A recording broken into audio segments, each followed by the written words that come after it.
MTV news Kannada ವಾಹಿನಿಗೆ ಸ್ವಾಗತ. ಬಾಗಲಕೋಟೆ ಜಿಲ್ಲೆಯ ರಬಕವಿ-ಬನಹಟ್ಟಿ ತಾಲೂಕಿನ ರಬಕವಿ ಬಸ್ ನಿಲ್ದಾಣ ಉದ್ಘಾಟನೆಯಾಗಿ ಸುಮಾರು ವರ್ಷಗಳೇ ಕಳೆದು ಹೋಗಿದೆ. ಆದರೆ ಬಸ್ ಹೋಗುವ ರಸ್ತೆಯನ್ನೇ ಬಂದ್ ಮಾಡಿ ಅರ್ಧಕ್ಕೆ ಕಾಮಗಾರಿ ನಿಲ್ಲಿಸಿ ಹೋಗಿದ್ದಾರೆ. ದಿನನಿತ್ಯ ಪ್ರಯಾಣಿಕರು ಮತ್ತು ಸಾರ್ವಜನಿಕರು ಆ ಧೂಳನ್ನ ಕುಡಿದು ಅನಾರೋಗ್ಯ ಪೀಡಿತರಾಗಿದ್ದಾರೆ. ಸಾಕಷ್ಟು ಬಾರಿ ಸ್ಥಳೀಯ ಸಾರ್ವಜನಿಕರು, ತೇರದಾಳ ಶಾಸಕ ಸಿದ್ದು ಸವದಿ, ಸಾರಿಗೆ ನಿಗಮದ ಅಧ್ಯಕ್ಷ ರಾಜು ಕಾಗೆ, ಸಚಿವ ರಾಮಲಿಂಗಾರೆಡ್ಡಿ ಅವರಿಗೆ ಅರ್ಜಿಯನ್ನ ಸಲ್ಲಿಸಿದ್ರು ಕೂಡ ರಬಕವಿ ಬಸ್ ನಿಲ್ದಾಣಕ್ಕೆ ಕಾಮಗಾರಿ ಮಾಡಲು ಹಿಂದೆ ಹಾಕ್ತಾ ಇದ್ದಾರೆ. ಇದು ನಾಚಿಕೆಗೇಡಿನ ಸಂಗತಿ. ಸಾರ್ವಜನಿಕರು ಚೀತು ಅಂತ ಉಗಿತಾ ಇದ್ದಾರೆ. ಅಭಿವೃದ್ಧಿಯಲ್ಲಿ ರಬಕವಿ ಸಂಪೂರ್ಣವಾಗಿ ಹಿಂದೆ ಬಿದ್ದಿದೆ.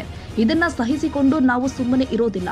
ಕೂಡಲೇ ಶಾಸಕರು, ಉಸ್ತುವಾರಿ ಮಂತ್ರಿಗಳು, ಸಂಬಂಧಪಟ್ಟಂತಹ ಅಧಿಕಾರಿಗಳು ನಮ್ಮ ರಬಕವಿ ಕೆಎಸ್ಆರ್ಟಿಸಿ ಬಸ್ ನಿಲ್ದಾಣವನ್ನ ಅಭಿವೃದ್ಧಿಪಡಿಸಿ ಅರ್ಧಕ್ಕೆ ನಿಂತ ಕಾಮಗಾರಿಯನ್ನ ಪೂರ್ಣಗೊಳಿಸಿ ಬಸ್ಸುಗಳಿಗೆ ಸುಗಮ ಸಂಚಾರಕ್ಕೆ ಮತ್ತು ಸಾರ್ವಜನಿಕರಿಗೆ ಅನುಕೂಲ ಮಾಡಿಕೊಡಬೇಕು ಅಂತ ಆಗ್ರಹ ಮಾಡಿದ್ದಾರೆ.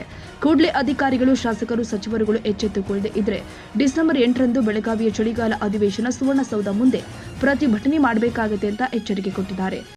ಆಲದ ಗಿಡಕ್ಕೆ ಟ್ರಕ್ ಬಂದು ಕಿಸಿದ ಆಲದ ಗಿಡಕ್ಕೆ ಬಂದು ಗುದ್ದೈತಿ, ಭಾರಿ ಅನಾಹುತ ತಪ್ಪೈತಿ. ಇನ್ನು ಮುಂದೆ ಅಂಥವು ಆಗಲ್ದಂಗೆ ದಯವಿಟ್ಟು ರಾಜಕಾರಣಿಗಳು, ಅಧಿಕಾರಿಗಳು ಇದನ್ನು ಎಚ್ಚರಿಕೆ ವಹಿಸಿ ಇದನ್ನು ಕೆಲಸ ಮಾಡಬೇಕಾಗಿ ವಿನಂತಿ.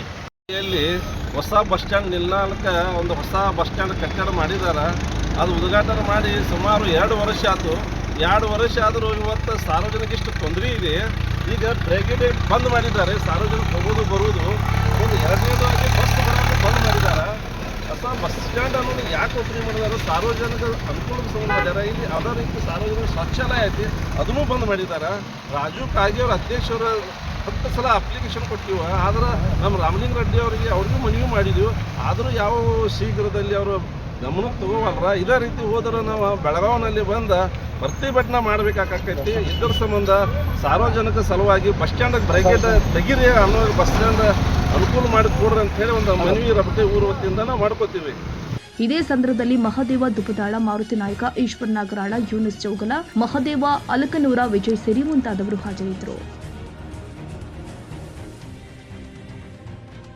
ತಾಜಾ ಸುದ್ದಿಗಾಗಿ ಎಂಟಿವಿ ನ್ಯೂಸ್ 24x7ಗೆ ಸಬ್ಸ್ಕ್ರೈಬ್ ಮಾಡಿ ಮತ್ತು ಬೆಲ್ ಐಕಾನ್ ಅನ್ನು ಒತ್ತಿ. ತಪ್ಪದೇ ಲಿಂಕ್ ಶೇರ್ ಮಾಡಿ.